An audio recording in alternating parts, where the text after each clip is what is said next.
हर साल की तरह इस बार भी बिहार बाढ़ का संकट झेल रहा है। बिहार की कई नदियों में भारी बारिश के कारण जलस्तर खतरे के निशान से ऊपर बहने लगा है।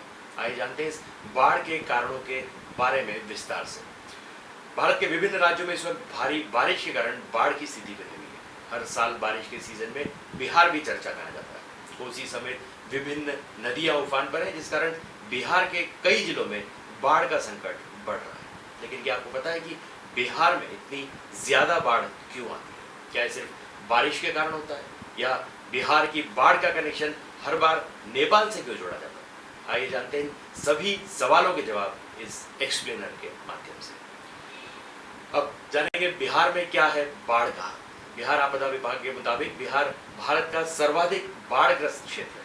यहाँ की कुल आबादी के 76% लोग बाढ़ आवर्तित क्षेत्र में रहते हैं। बिहार के कुल भौगोलिक क्षेत्र का 73% यानी 68,800 वर्ग किलोमीटर क्षेत्र बाढ़ प्रभावित क्षेत्र में आता है। बिहार में बाढ़ की समस्या आज से नहीं बल्कि ऐतिहासिक है। रिपोर्ट्स के मुताबिक साल 1953 में तत्कालीन प्रधानमंत्री जवाहरलाल नेहरू ने कोसी परियोजना का शिलान्यास किया था और कहा था कि अगले 15 साल में बिहार में बाढ़ पर नियंत्रण पा लिया जाएगा। हालांकि आज भी बिहार में बाढ़ की स्थिति वही है। अब जानते हैं क्या है बाढ़ का नेपाल कनेक्शन। दरअसल बिहार का मैदानी इलाका नेपाल से सटा हुआ है। कोसी, गंडक, बूढ़ी गंडक, कमला बलान, बागमती समेत कई नदियां नेपाल की ओर से बहकर बिहार में आती हैं। आपको बता दें कि बिहार का पूर्वी चंपारण, पश्चिमी चंपारण, सीतामढ़ी, मधुबनी, सुपौल, अररिया और किशनगंज जिला नेपाल से सटा हुआ है। जब भी नेपाल में बारिश होती है तो वहाँ की नदियों का पानी बिहार में आने लगता है।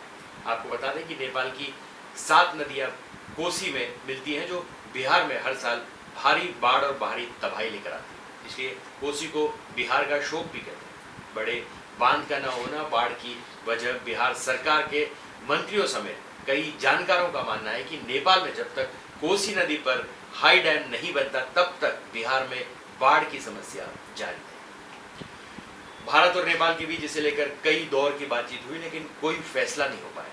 कोसी नदी पर हाई डैम को लेकर नेपाल के लोग विरोध में हैं। उनका मानना है कि कोसी पर हाई डैम बनने से पर्यावरण पर बुरा असर होगा और साथ ही नेपाल का बहुत बड़ा भूभाग डूब जाएगा। फरक्का बराज भी बाढ़ की वजह बिहार के फरक्का बराज की बाढ़ का बड़ा कारण माना जाता है। दरअसल गंगा व अन्य सहायक नदियां अपने साथ गीत, जिसे स्लिट भी कहा जाता है, बहा कर लाती है, जिससे नदी का जल प्रवाह बाधित होता है। इस कारण गाद मुहाने पर जमा होता रहता है। पहले गाद पानी के साथ बह जाती थी, लेकिन अब तटबंधों और बराज के कारण यह बह नहीं पाती। इस कारण से नदी को उथला बना देती है, जिससे नदियों का पानी बाढ़ का कारण होता है। पानी की निकासी न होना भी एक कारण है, जो जानकार बताते हैं कि बिहार में बाढ़ का मुख्य कारण पानी की निकासी न होना।